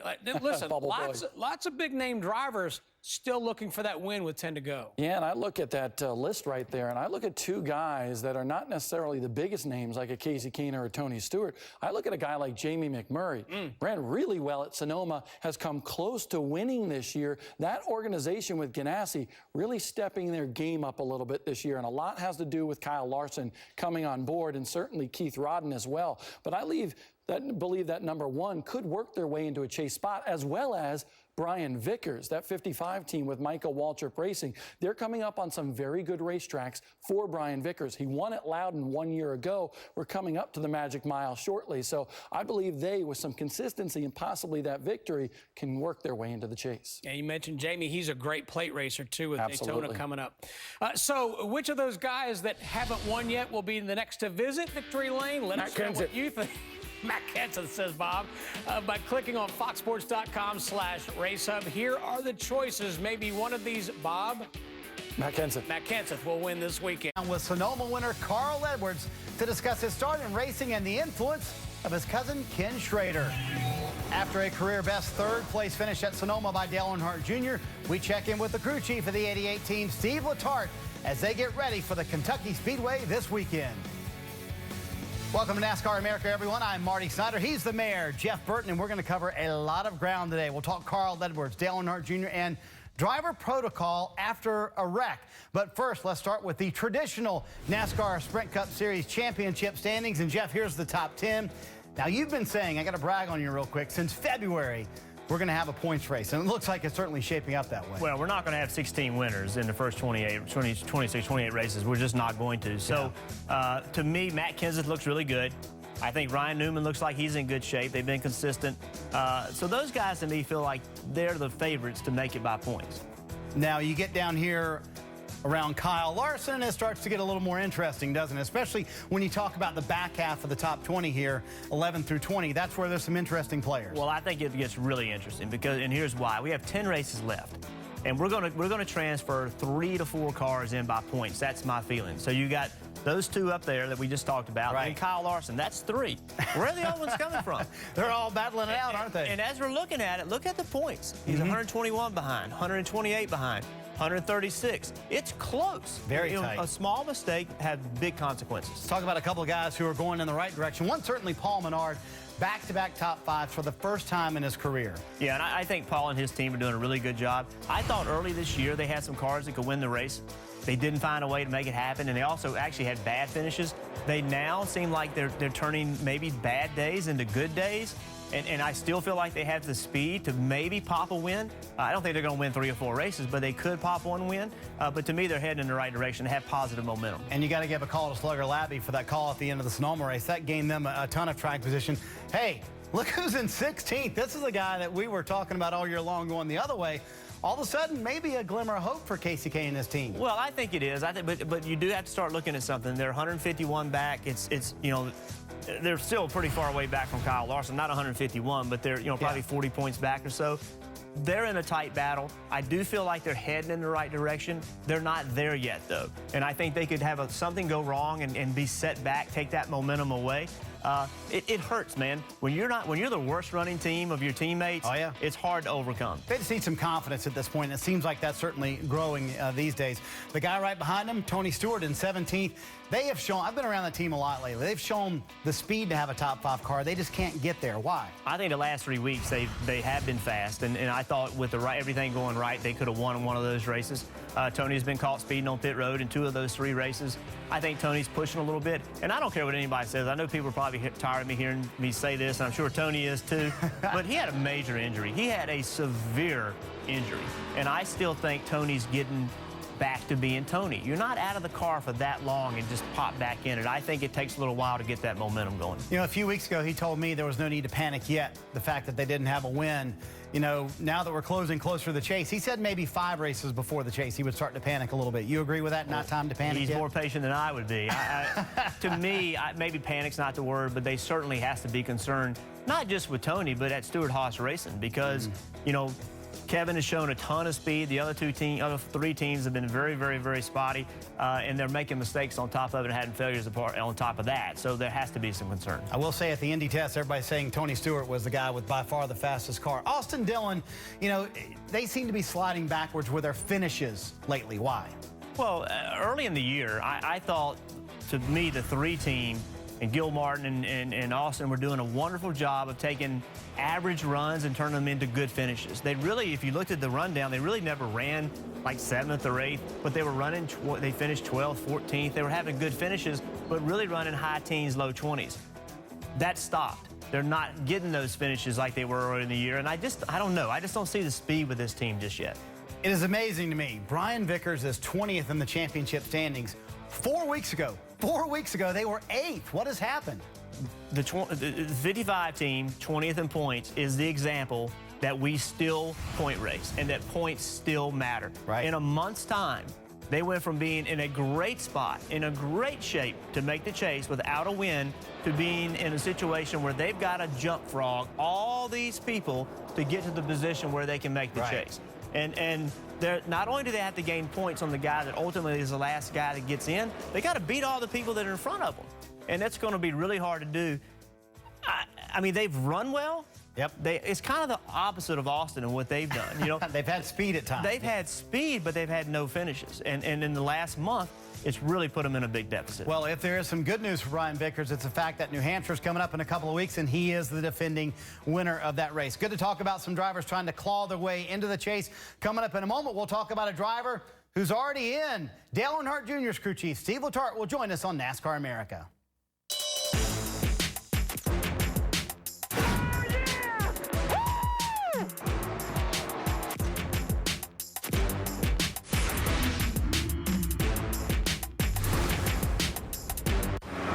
This auto graveyard to demonstrate a remarkable car polish. New Finish, the once-a-year car polish. Simply wipe it on and just wipe it off. It's that easy. And look, New Finish restored a deep, hard shine even to this weather-beaten car. We polished this car with New Finish and ran it through 52 car washes. Even after heavy-duty detergents and powerful scrubbing, the water still beads. So get New Finish. Available at Pep Boys, Target, Ace, O'Reilly Auto, AutoZone, Walmart, and other leading stores. You know our brands, but you may not know we're a family. 12 brands, more hotels than anyone else in the world. Like Days Inn, where you can do everything under the sun. Save up to 15% and earn bonus points when you book at WyndhamRewards.com. This 4th of July, hurry into Rent-A-Center and save $10 a week on a Toshiba 50-inch LED TV. Now just $19.99 a week. Or a Whirlpool refrigerator. Now just $16.99 a week. It's the 4th of July sale at Rent-A-Center. I take Prilosec OTC each morning for my frequent heartburn. Because you can't beat zero heartburn. Prilosec OTC is the #1 doctor-recommended frequent heartburn medicine for 8 straight years. 1 pill each morning, 24 hours, zero heartburn. 4 guys under a street lamp. First time we made that sound, that was the best. I love you, baby. Ladies and gentlemen, the 4 Seasons. Jersey Boys, rated R, now playing. He once gave a pep talk so compelling, both teams won. Your guess is as good as his. On second thought, no, it's not. When he whispers to a horse, it whispers back. He is the most interesting man in the world. I don't always drink beer, but when I do, I prefer Dos Equis. Stay thirsty, my friends. I told Stevie that I think I figured out what the trick is to being the really, really good crew chief is to run every, to call the season like it's your last, because he's just his strategy is aggressive and a little bit out of the box, and that pays off in most cases. So when you do something different, get off the pattern pit-wise and stuff, get off the strategy, it seems to allow you to be a lot more aggressive. My car, I had the tires and was able to drive by those guys at the end. Maybe Dale Earnhardt Jr. should have told Steve Letarte that a long time ago, because that might be what's making them so successful this year, and might be a little bit of extra motivation their final season together. We'll find out if that is some extra motivation by dialing up the crew chief of the number 88 Chevrolet. Steve Letarte is on the phone with us, and Stevie, I got to say, maybe that's the secret. Junior should have told you a long time ago, it's your last year. Crew chief like it's your last year.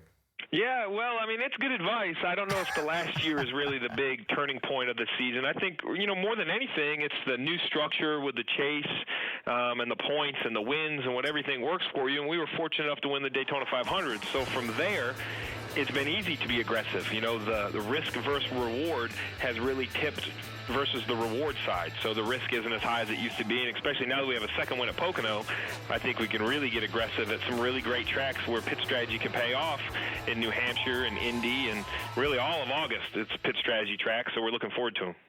Well, Steve, you're talking about the future, and what I want to know is what are you guys doing over the next 10 weeks to prepare yourself so when the chase starts you can be in championship form? Well, I think the biggest thing is everybody would love to think you can just flip a switch when it's time to make the playoffs. But these playoffs this year are going to be different than ever before. And, they're like mini playoffs within them. You have sections of 3 tracks at a time where you have to continue to qualify. And we're starting to look at the chase and figure, Chicago, New Hampshire, Dover, the first 3 tracks, you could probably points race your way in. But as you get later into the chase, wins are going to be required. So as a company, we're looking at when we want to schedule our testing, what tracks we want to go to.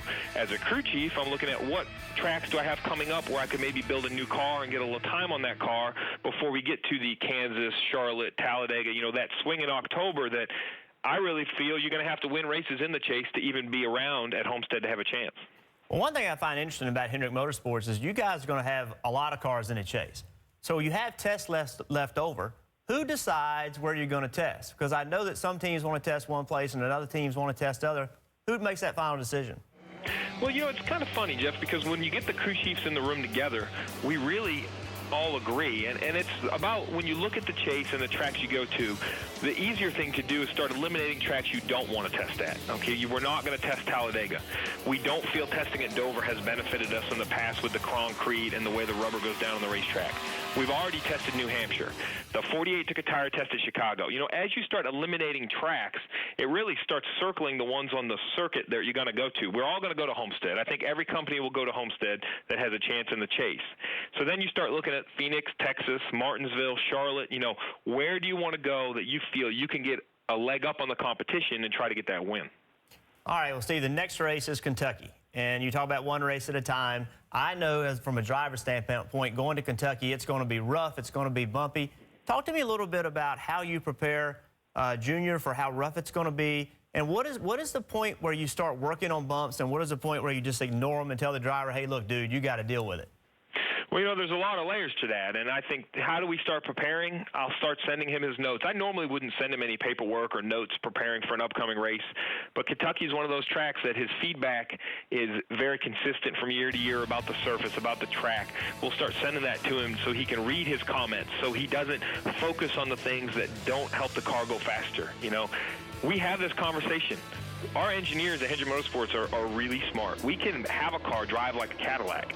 The problem is, it's not a ride contest. It's a contest of speed. And we'll have to really look at the stopwatch to determine whether we need to address the bumps or not. If you're really fast, then you probably won't address the bumps as much and continue to work on your car. If you have a car that's off on speed and the bumps seem to be a problem, you'll address them. But, we have a good kind of a head start to Kentucky. We sat on the pole there last year. We were leading when we hit a tire that rolled out in front of us on the racetrack. So while it's not the same rules package we have this year, we kind of have some scale on some of the tracks we've been to, and we think we can kind of use that offset and have a good head start. Well, Steve, best of luck this weekend. We certainly appreciate your time, and good to hear from you as always. Guys, I appreciate you having me on. Sonoma, it wasn't a win, but it was as good as a win for the 88. So we're going to enjoy ourselves going to Kentucky, and we're looking forward to go back to Daytona. All right, man. We'll see you soon. Thanks, guys. He's exactly right. Third place for Dale Earnhardt Jr. at Sonoma is kind of like a win, isn't it? But I'm curious from you, where would you rank Steve and Dale Earnhardt Jr. as a driver-crew chief combination right now in the Sprint Cup world? Well, I think you got to step back a little bit and think about when they first got together. You know, Junior had zero confidence. He wasn't winning races. He wasn't running well. And Steve brought an attitude. He brought a mentality, and that's what Steve's so good at. He's good at positive energy, you know, and I think he did a great job of pumping Junior up, saying, look, we're going to get back there, okay? And he steadily did that. It didn't happen overnight. They've steadily done it, and this is their best year. So 2 years ago, yeah, they were okay. But right now, they're one of the best. I'll tell you this, 2004 season included, I've never seen Dale Earnhardt Jr. more confident than he is right now, and that certainly cannot hurt. Coming up on NASCAR America, part one of our driver-to-driver with Carl Edwards. Some intriguing stuff, including how his family played a big part in the start of his racing career. Kenny Schrader and my dad are cousins. You're related to Schrader? I'm actually related to Kenny Schrader. Really? Which I was really proud of until I got to know him better.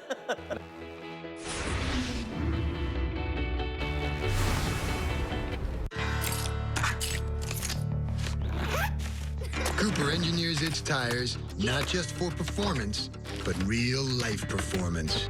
So before you get in, get going. Get gone. You need to get a tire that gets you, because life's a road trip. Come on, let's go. Buy 4 qualifying Cooper tires and get up to a $70 prepaid card by mail. See retailer for details. We start the day thinking about one thing, bread. But we know you've been thinking about it too. So we're always trying to make it even better. That's why we added some ingredients and took others out, making this our best bread yet. Bread is on the rise at Subway. After a long day of doing man stuff, me and the fellas trust new Dial from Men Power Scrub to give us a clean we can be proud of. Over-engineered with unstoppable orange oil and micro scrubbers. Unstoppable! It leaves us honkingly gorgeous. Dial from Men, proudly over-engineered.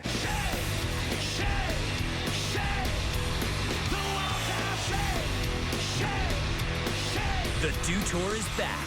The season kicks off with the Beach Championships, Saturday on NBC and NBCSN. Tonight, this dog, I'm addicted to cuddling. You look like you could cuddle me a long time. Has one final trick. Is your finger where I think it is? You are a freak. Wilfred is moving to FXX. In your face! I found an envelope. An envelope? An envelope. An envelope. An envelope? No, an envelope. We can play this game all day, Ryan! Wilfred. The final season starts tonight at 10 on FXX. You wouldn't buy universal fit shoes for your feet. Why buy universal fit parts for your car? Go to rockauto.com. Parts from rockauto.com fit your car exactly. And they're easier to install because they have the same connectors and brackets as your car's original parts. And at Rock Auto, original equipment quality costs less than other stores charge for generics.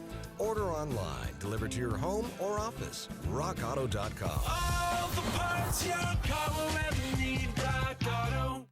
Hearts. They get all the love. What about me, the liver? When you overindulge, I clean you up. If that's not love, what is? Love your liver with Liverite Liverade, the natural dietary supplement that aids and supports liver function. Impurities in your liver can make you feel sluggish. Liverite's unique formula cleanses your liver from impurities in your diet and environment, so you can have better energy, better quality of life. Love your liver with Liverite.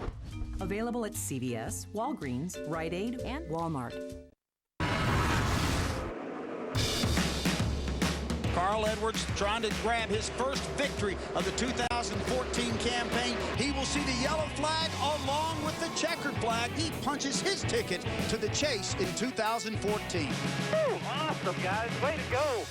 Edwards comes off turn 11, upshifting through the gears. Second gear, third gear, fourth gear. And under cloudless California skies, flashing past the start-finish line, Carl Edwards wins the Toyota St. Mark 350. It's already been a memorable season for Carl Edwards, and today we begin a new series of features, Driver to Driver. Jeff, it's really something that you had a vision for. What was the initial vision behind what you wanted to get out of these driver-to-driver features? Well, I just think two drivers sitting down talking, you know, and discussing the past and the future and where drivers are to now. Just honestly a look at where a lot of people don't normally get, and that's just two guys sitting down talking about what they do for a living. Kind of what you guys would do in the motorhome lot, exactly. Right? Exactly right. Well, Sonoma winner Carl Edwards recently spent an afternoon with Mr. Burton. Here's Carl Edwards, driver to driver. Carl, thank you for joining us on Driver to Driver. I really appreciate you being here. No, thank you for having me. This is cool. This is, it's wild to be sitting here doing this with you, so thanks for having me. Well, we'll see how it goes. Yeah. Tell me about growing up in Missouri. What was it like growing up in a small town, and how did that influence your life? Well, Columbia, Missouri, it was not a racing town. But for me, I mean, I'd go work at my dad's shop. I mean, it wasn't really work. He'd have me, you know, picking up cigarette butts and pulling weeds and stuff. But I was always around my dad and his friends, and they raced. And so to me, it was something that we went and did with Dad. We went to the races, and I really enjoyed it. So your dad was a driver? Yeah, so my dad, he's a really good race car driver, and so he built his race cars. He owned a little Volkswagen shop. He built his engines, built the cars, but mostly he raced these little four-cylinder cars, and that's what I started racing in. And they called him God for a while at the racetrack because he'd win every night. He just had it figured out. When they call you God, you must be pretty good. So that was all dirt track. Yeah, that was it. We didn't. You know, we were dirt racers, and so when I was about 14. My dad let me run a hot lap session in his car, which changed my whole world. I mean, racing looks easy, right? I mean, I remember thinking, this is going to be great. Trust me, it looks really easy. Yeah. And so I went out there and drove this car, and it scared me. I mean, it was, you know, it was frightening. And so we bought this little Volkswagen car and worked on it for about a year, got it done, and that was it. We extended the trailer, put 2 cars on it, and I went racing with Dad, and that was awesome. So did you race against your dad? Yeah, every week. Really? So who did Mom pull for? I don't know. That's a good question. We race hard. I mean, it was. I'm very fortunate. I learned a bunch. I mean, my dad is a very, very smart person, and he taught me a lot about racing, and I really value that time to do it. So when all that was going on, were you thinking about trying to make a living racing, or did you just want to race? So I started. Kenny Schrader and my dad are cousins. You're related to Schrader? I'm actually related to Kenny Schrader. Really? Which I was really proud of until I got to know him better. Here they come at the line, Schrader. Incredible win for Ken Schrader. He gave me a lot of opportunities. He let me come work down at his shop for 2 summers when I was in high school. And I'll never forget when he finally said, hey, come in my office. He said, what are you doing here? And I said, well, I want to drive race cars. I mean, that's what I'm going to do. And he basically laughed at me. He said, you don't have a clue. And that's when he told me, be a dentist, do anything else. And I told him, hey, man, I remember I wanted to cry in there because I thought I thought he was going to let me drive his ARCA car or something. And he said, listen, if you want to drive a race car, you need to go back home. You need to get them modified. They're hard to drive. He said, in that St. Louis area, Missouri area, those guys are the best. He said, if you can run a modified against those guys, he said, then we can talk about you driving race cars. And so that was hugely good advice because that let me go home, tell Mom and Dad, hey, here's what Schrader said. I didn't tell him about the dentist thing. I said, he said, this will all work out if we just get them modified and go racing. But that was big. So I'm very appreciative to Kenny Schrader for that. So what's the moment where you feel like you got the opportunity? I mean, you know, Jack Roush wasn't watching you run a modified in Missouri. Right. I called Mike Mittler. I stopped at Mike Mittler's shop when Jamie McMurray was driving that truck. And I saw right there that, hey, man, this is awesome. There's a guy in Missouri racing NASCAR trucks, and he obviously hires guys. So I started wearing Mike out to the point where he wouldn't take my calls or anything. So then I'd just show up, and they'd all kind of make fun of me because I wanted to drive the truck so bad. And I realized Moberly, Missouri had just paved their racetrack, and I'd been racing there on the dirt track. So I went to Mittler, and I said, hey, they just paved this racetrack. I'll rent it for the day. I'll take care of all the expenses, and we can go testing if you'll just let me drive for like an hour. And Mittler said, well, that sounds great. He's like, but Carl, you don't have any money. What are you talking about? And I said, no, I got it. So then I went to local newspapers and stuff in Columbia, and I said, hey, I'm getting this big opportunity in NASCAR. Would you come cover it for the day? And they said, sure. And so then I went to the racetrack and said, look, I'm going to get all this media here to cover your track, to sell tickets, so would you give us the racetrack for the day? And they said, all right. So that's how I put this whole thing together. And after 5 or 6 laps, I thought, this is it. These cars are awesome. And that day was it for me. So when you got in that truck for the first time, you left that truck that day feeling like I can do this? Well, first thing I spun it out, and then I thought, oh, this is terrible. First lap, I like pitched it sideways. I had no clue what I was doing. What's the first thing that went through your mind when you spun that thing out? Don't wreck this thing. And if I wrecked it, I just hoped it still ran because I had to get some more laps. I mean, I couldn't finish like that. But after 10 or 15 laps, he said, all right, that's it. You know, but he gave me a taste of it, and I did. I left that day. I remember going home, and I thought, this is it. I can do this. Finally, Mike gave me a chance, and that was it. It meant the world. So when Jack Roush called, what did that feel like? Did you even read the contract? Okay, so let me tell you how the contract thing went. So my dad's Volkswagen mechanic. He went back to law school. So my dad's fresh out of law school. We're sitting there at Johnny's Beanery in Columbia, Missouri. Dad and I are going through this thing, and I had my whole list of questions. I mean, we went over every line of it and had like 25 questions. And the first person I called was Kenny Schrader. I said, I'm gonna call him and we'll go through all these questions. I said, okay, Kenny, you have a minute? He's like, yeah, no problem. I said, okay, I've got a list. I said, okay, first thing on my list, they said this about license. He said, stop. He said, stop. I said, well, what do you mean? He said, okay. He said, I'm gonna solve this real easy for you. I'm gonna fix this. He said, you take all the contracts you have that are gonna pay you money to drive race cars. He said, you just lay them out on the table and then we'll pick the best one. It's like, oh, I see what you're saying. I only got one. He's like, sign it. So I was done. And man, it meant the world for those guys to take a chance on me. And then we won some races and went on. And that was a huge time in my life. You know, the amazing thing about that, a lot of insight there from Carl Edwards as to how he got to where he is today. But here's a guy who was your teammate, a guy who took over the car that you made famous. And you learned as much in that interview as probably fans at home did. Well, you know, when you race against somebody, you don't care about their personal life, you know? I don't care how you got here. I want to know his weaknesses, you know, where am I going to beat this guy, you know? So there's so many things that I learned in talking to Carl, for sure. Well, we have to give Carl a lot of credit. He flew straight from Sonoma, California to New York. His longtime PR rep, Randy Fuller's father, passed away late last week. Carl not only surprised the family by attending the funeral, but he gave his Sonoma winning trophy to Randy, who has been a fixture in the garage area. You see the picture right there. Class act by Carl Edwards. Hey, don't forget to catch part 2 of our Driver to Driver tomorrow during NASCAR America at a special start time of 6 p.m. Eastern. For today's Heart of Racing, we go back and look at Carl Edwards in his early years. Carl graduated from Rockbridge High School in 1997. Is that a mullet or a perm, Jeff? I can't tell. I'm going with the perm. Carl certainly knew how to promote himself. You've heard the story. Here's his business card. A perm. I think he looks like Brad Keselowski there. I really do. I know he is not going to be happy that I said that, but I really do. And he capped off his early years in racing with a pair of track championships at Capitol Speedway in Holt Summit, Missouri. Hey, want to see your track on NASCAR America? Send us your best photos. Use the hashtag Heart of Racing. Before the fans go in, before the drivers go in, before the championships go in, before Mobil 1 synthetic motor oil goes into these cars, we put the energy and science into perfecting it.